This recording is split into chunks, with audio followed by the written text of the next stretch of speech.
As Back to Black climbed to #1 on the UK album chart, media focus on Winehouse's wild child image reached new highs. The winter of 2006 had seen the singer appear on British television shows in a state of some disrepair, and public displays of drunkenness provoked a torrent of tabloid stories that Amy had succumbed to drink and drug abuse.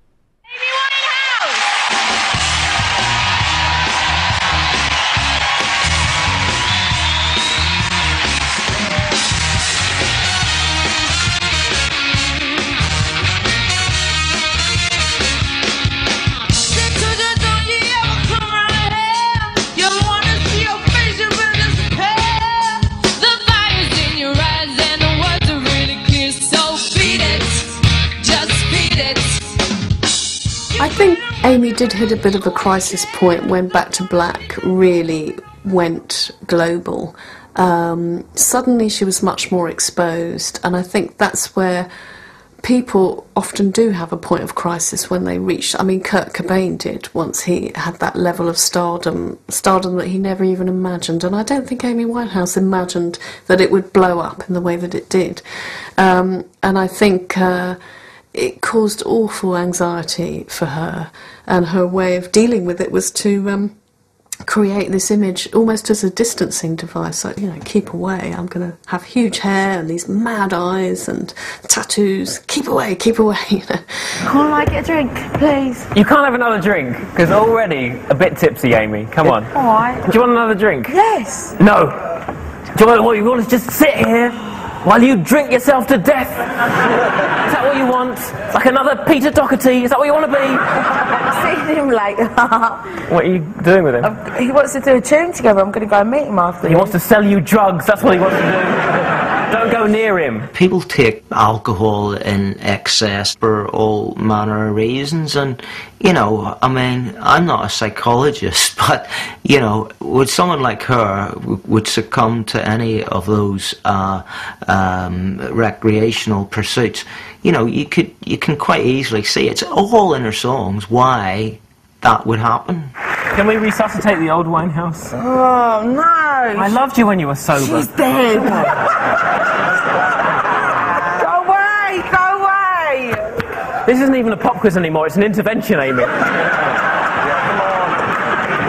I think the kind of press attention that Amy gets, and the headlines, you know, drink, drugs bust, etc., it inevitably impacts on her career and the way people listen to her music and the way they see her, and I think it diminishes her power. I think people are seeing her more as a victim now, whereas she is actually someone who's very powerful, has got a really powerful talent. Do you not like the rap that the media gives you? It's alright, it's fine, do you know what I mean?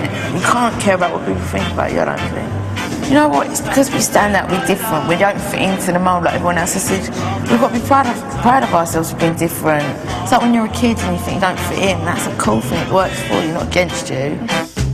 Do your fans mean a lot to you? I mean, it's quite hard for me to get my head around the fact that I've got fans, I suppose, which is really silly. And I like going out with you because you get more people saying things to you than I do. It's really cool.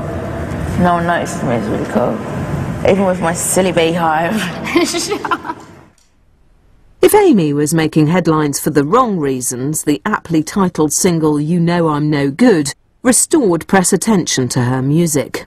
Released in January 2007, the record joined Rehab in the UK Top 20 and also became the first single from Back to Black to be issued in the US. You Know I'm No Good was a perfect choice for another single, completely different to the other songs lifted off the album as singles. Much more sort of easygoing, laid-back, summery, soft, Stevie Wonder style, mid-tempo ballad. And oddly released almost at the height of Amy Winehouse's infamy. Get this crazy juxtaposition between, you know, the sound of the song and the intensely off-the-rails nature of her personal life at the time. Upstairs in bed with my ex-boy. He's in the place, but I can't get joy. Thinking of you in the final girl.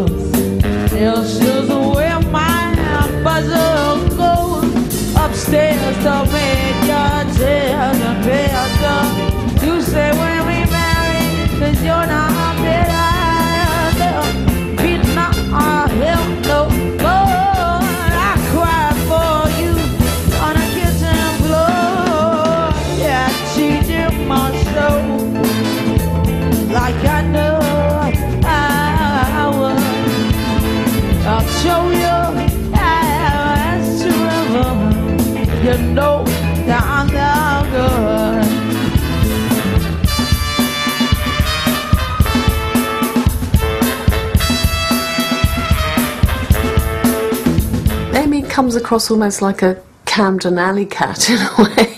You know, I'm trouble, and she sings almost cheerfully about her self-destructive tendencies, and it has such a hook line that just stays in your head. It's a great example of pop meets R&B, and very soulful as well.